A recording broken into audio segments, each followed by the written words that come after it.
Khilafah. Apa yang ada dalam benak kalian ketika mendengar istilah khilafah? Mungkin ada yang mengidentikan dengan ISIS. Mungkin juga ada yang mengidentikan dengan teroris. Atau mungkin ada yang berdesis. Apa itu khilafah? Makanan apa itu khilafah? Jangan khawatir, karena Kang Ihsan akan menjelaskan secara tuntas, mengupas secara lengkap, sedetail-detailnya, serinci-rincinya tentang khilafah dengan bedah buku Khilafah Memahami Sistem Politik dan Pemerintahan Islam. Bro and sis yang dirahmati oleh Allah Subhanahu wa Ta'ala, kalau teman-teman tahu, sekarang buku ini, buku Khilafah Memahami Sistem Politik dan Pemerintahan Islam, ini sedang banyak sekali dibicarakan oleh tokoh-tokoh umat. Dari kalangan para pengamat politik, dari kalangan ulama, dari kalangan intelektual, dari kalangan pendidik, bahkan sampai kalangan remaja. Coba bayangkan, Gen Z, Gen milenial, Gen Alpha, sekarang pada bahas tentang khilafah. Ada apa sih tentang khilafah? Ini kalau teman-teman ada yang belum tahu tentang khilafah, ini teman-teman kudet banget. Teman-teman itu ketinggalan zaman lah gitu.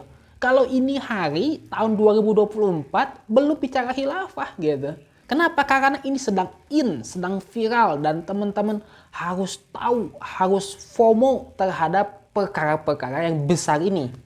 Jadi jangan hanya FOMO dengan labubu, tapi juga harus FOMO dengan khilafah. Karena khilafah ini adalah sistem pemerintahan Islam, ajaran Rasulullah SAW, warisan yang insya Allah akan menjadi solusi dari seluruh permasalahan umat yang ada hari ini.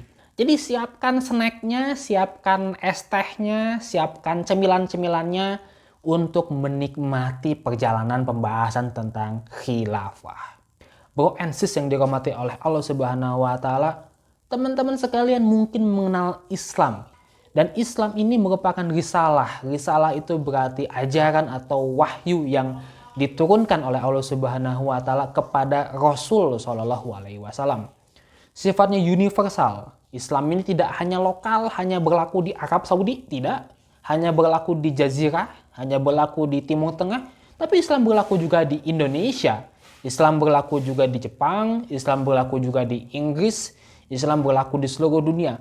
Bahkan kalau teman-teman ikut pesawatnya si Elon Musk ke Mars misalnya, Islam juga akan berlaku di Mars karena sifatnya universal. Meliputi seluruh umat manusia. Seluruh umat manusia. Kang Ihsan manusia, teman-teman juga manusia. Oleh karena itu Islam menjadi ajaran buat teman-teman juga. Islam diturunkan sebagai rahmatan lil alamin. Lil alamin itu berarti seluruhnya gitu. Dan risalah Islam ini mengatur seluruh aspek kehidupan. Jadi teman-teman jangan bayangkan Islam itu hanya bahas tentang ibadah mahdoh. Ibadah mahdoh itu adalah satu bagian dari ajaran Islam. Tapi itu bukan keseluruhan. Bahkan kalau kita lihat di dalam Al-Quran, di dalam hadis, ibadah mahdoh itu mengambil satu porsi penting untuk hablum minallah. Tapi ada juga hablum minan nafsi. Yaitu bagaimana kita mengatur diri sendiri, bagaimana kita berpakaian, bagaimana kita makan, bagaimana kita memiliki akhlak. Kemudian juga hablum minan nas, mengatur hubungan manusia dengan orang lain. Misalnya dalam masalah berekonomi, misalnya dalam masalah pendidikan, masalah politik, dan bahas juga pemerintahan.